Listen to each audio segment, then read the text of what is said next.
Special thanks to Global Ordnance for sponsoring this video. The 507 comp, and if you're a competition shooter, a handgun red dot shooter, everybody loves talking about big windowed optics, and this is Holosun's latest offering in that big window offering. And I gotta say, it is a really cool optic. Check this out, and then let's dive deeper.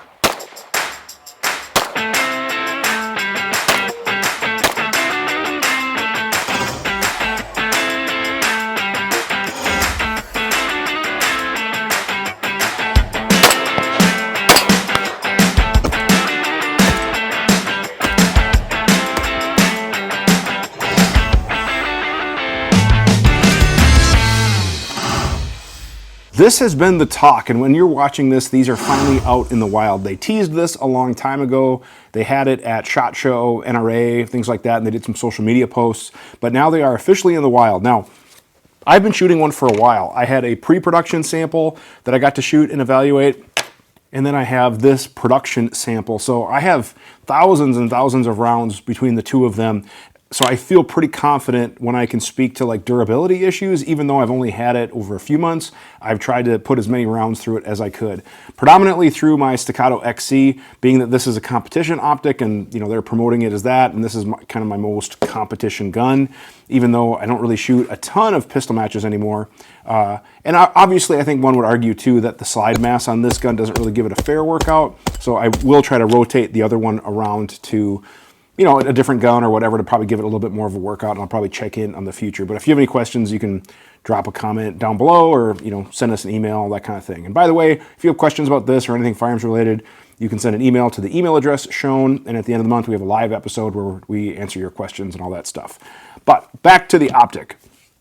This is it. And I got to say, it's a pretty cool optic. And I like big windowed, and we'll compare it and, kind of take a closer look here in a little bit. But you can see that this thing is huge, especially when we compare it to some of the other stuff, which we will, like the SROs, Delta Points, even like the 508, stuff like that. This is a healthy optic. I mean, it literally is a good sized window, and the emitter is nice and low and tucked away. So our sights, this is just the standard Dawson DPO system. You can see that it offers a very low witness sight picture. Now, you guys know that I'm not a huge spec reader, but I will highlight some of the things that are important to me that when I look at a pistol red dot. Side mounted battery tray that takes a 1620 battery. They're quoting battery life up to 50,000 hours, which is great. Comes in red or green. What I also really like is the adjustments are 1 MOA. I hate it when companies don't list the adjustment or they do something goofy or like a screw or whatever, but the clicks on here are pretty solid. Of course. The clicks are pretty solid. I'll try to make sure you guys can hear. So you can feel them okay, and they do have an audible. That's the elevation. So, no issues zeroing it. I did start to do a tracking test with handgun red dots too, where I basically get it zeroed. I adjust 25 MOA, 25, 25, 25, and then have it return to 0, and it did it just fine. And I didn't run out of adjustments one way or another, which was cool. So I'm going to start to do that in more of my tests moving forward. I mean, I do it with rifle scopes. Why not do it with handgun optics as well, right? On the other side, we do have these small buttons for on-off, reticle selection, power, things like that. We'll kind of get into the different reticles here in a little bit, and I'll show you some through the lens footage of that. And then on the top down, we have the top-mounted screws. And like I said, it is a side-mounted battery, so no need to take this off for service or anything like that. Now, as far as the actual window goes, they're saying it's a 1.1 by 0.87 objective lens. And let's just talk about how it compares to some of the other ones. Now, being that this is a competition optic, I'll compare it with some of the other popular competition optics that I have. Now, I know somebody's going to quote, like, oh, but Dave, you don't have so-and-so, and you didn't mention so-and-so. Yep, I don't have them all, guys. I'm sorry, I just don't. But first, let's just compare it to a Delta Point. And you can see that the window is larger than the Delta Point. And in fact, this does actually sit really nice in the gun compared. Now with the Delta Point, I don't have to use a plate with the Staccato system, so it does sit just a little bit lower. But again, the window compared the two, the window on the 507 comp is a little bit bigger. I do like the adjustments on the loophole, you know, with the large screw there. So that's one thing I would love to see Holosun do, is if they could make their screws, you know, a little bit bigger to make it so I could use like an empty casing or a common screwdriver or something like that. But you can kind of tell the difference there. But look at that window size. And as far as beefiness, this is an all aluminum housing. And I didn't beat the crap out of it by any means because it's more of a competition optic, not a duty optic. But the pre-production one got banged up a little bit more, and, you know, no real issues and no real concerns. Now, obviously, a lot of people are going to be asking, how does it compare to the SRO, which this is an RMR footprint, just like the SRO. But I do want to talk about window size, and obviously, you know, some people will prefer a round window versus the square. Now, I do have a backup rear sight on this particular one. The SROs don't come with that, so don't be, you know, blowing up my inbox wondering, you know, oh, but it has. No, it doesn't. I added that in because I was putting on a gun that didn't have backup sights, and it didn't work out as I'd hoped. But anyways, you can see here that although this is a little bit taller, I think we do have a little bit maybe more surface area, but again, both very nice windows. So both good options, but we have this nice big square option. Now, the one thing that I do want to talk about, not just window size, even though that's what a lot of people think about, is when we're looking at the delta point sits up much higher, requiring a taller rear sight in most cases for people, whereas this is going to sit generally pretty low if we just look at the body height, you know, of the delta point to the top versus the floor to the ceiling, the floor to the ceiling. Now, with the SRO does sit pretty low. It has a similar body height, but we have this overhang here. So if we were to mount the SRO, it's going to overhang, and on some guns, people say they have ejection issues or whatever, whereas you can see that it doesn't. I'm trying to line it up best I can here. You can see that the 507 comp doesn't have that protrusion, so it doesn't go forward, it doesn't block the ejection port or anything like that. So as far as geometry, it is pretty nice. Now here's the other cool thing with that, is that because I don't have that forward protrusion, I don't have holster compatibility issues like I do with the SRO. Like, for example, a lot of holsters have to be modified to fit the SRO, but this is a Staccato Blackhawk holster, and it fits just fine. This is a Safariland holster. Now, no, Safariland does not make a holster to fit the XC or the XL. This was a P holster that I did have to modify. Again, I know people are going to ask. It does work. It's not ideal, but what I mainly wanted to show was that the optic fits within the Safariland hood. So if Safariland ever does come out with a different holster, or if you're going to be using this on a Staccato P or, you know, whatever else, there's a good chance it's going to fit your Staccato holsters as well. So just something to keep in mind. Holster compatibility is really nice. And again, presentation, everything like that is just overall really, really pleasant.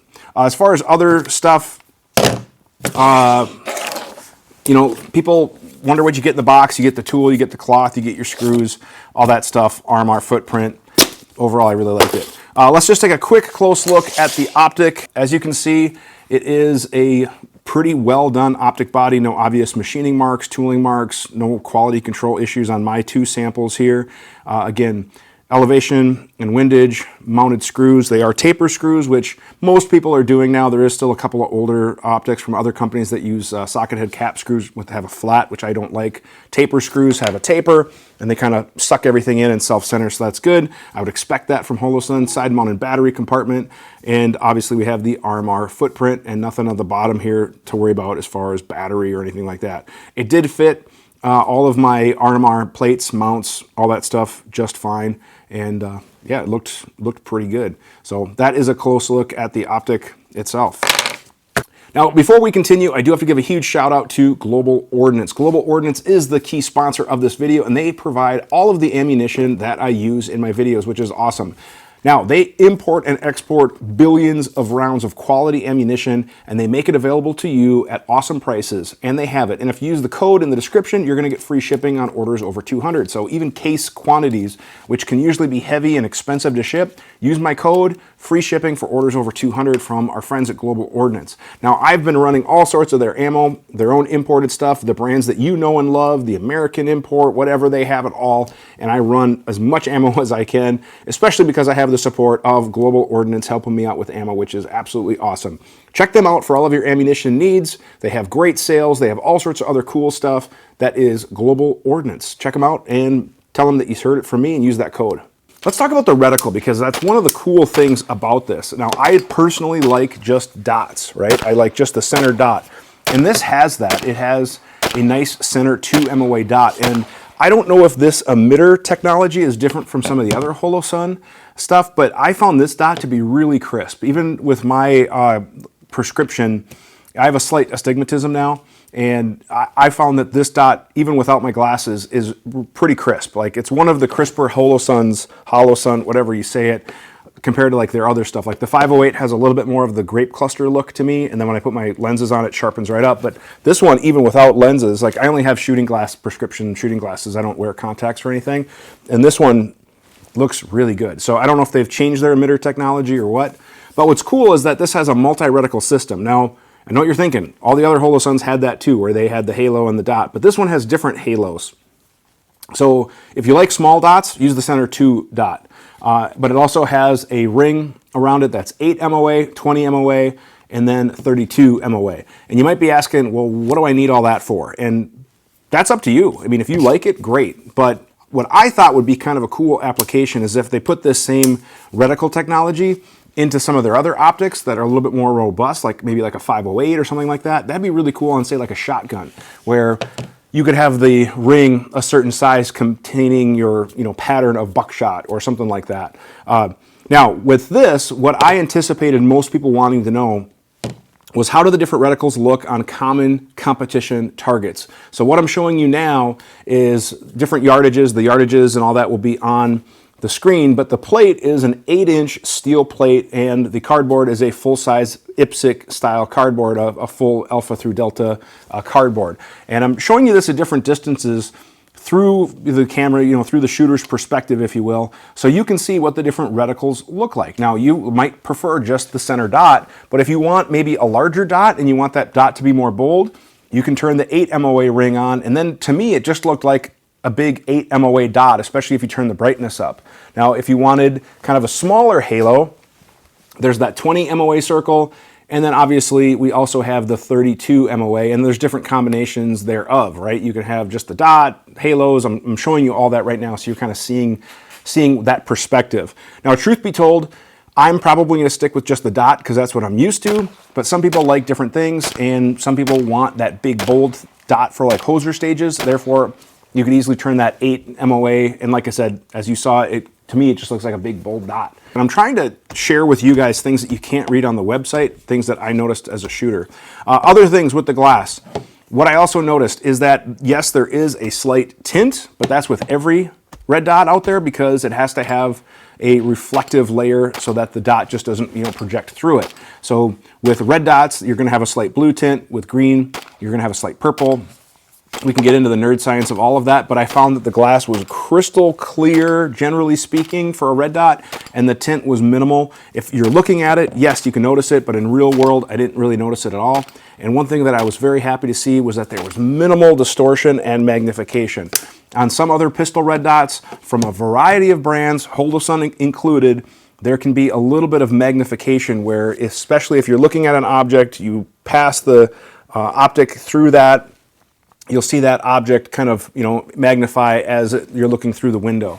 And it's not that big of a deal in real world use, you're target focused, but there is some distortion on certain optics and some magnification, and on this one, it is very pleasant. There's, very, very little magnification and very little distortion, except when you get to the very, very edges. Again, overall, I gave this really, really high praise optically. I liked it. The only thing I will say optically is, and ideally you shoot with the dot in the center of the window. You don't worry about the iron sights. You don't try to co-witness or any of that kind of crap. And the one thing I did find is that if I did have like a presentation where the dot was hovering above the front sight, so it was tilted maybe a little lower than what's optimal, is I could see a little bit of reflection of the emitter on the very top edge because it's such a big window. Obviously, there's that sweet spot, and when you get outside of that sweet spot, because it's such a big window, you can see the dot from edge to edge.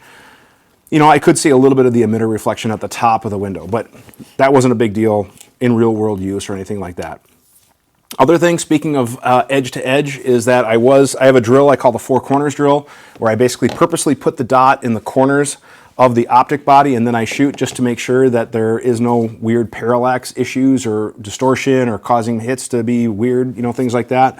And it passed the 4 corners drill just fine. Again, that's when I purposely put the dot into the corner and fire and aim, go from there. And again, when you put the dot into the extreme edges of the glass or the corner, there might be a little bit of reflection, refraction, whatever, where the dot, you know, doesn't quite look as good, or maybe there's just a little bit of a bloom. But again, that's not where the dot is supposed to be. I'm just kind of trying to replicate, if you just had a fraction of a sight picture, or maybe you had a bunch of mud and gunk and you had to, you know, put the dot in that section of the glass, how, is it still usable? Anything like that. And I take that from kind of my law enforcement duty testing stuff, but this thing passed flying colors. So I think that's going to do it for this review. I pretty much covered what I wanted to cover and what questions that I saw in the forums and the groups that people had about the optic.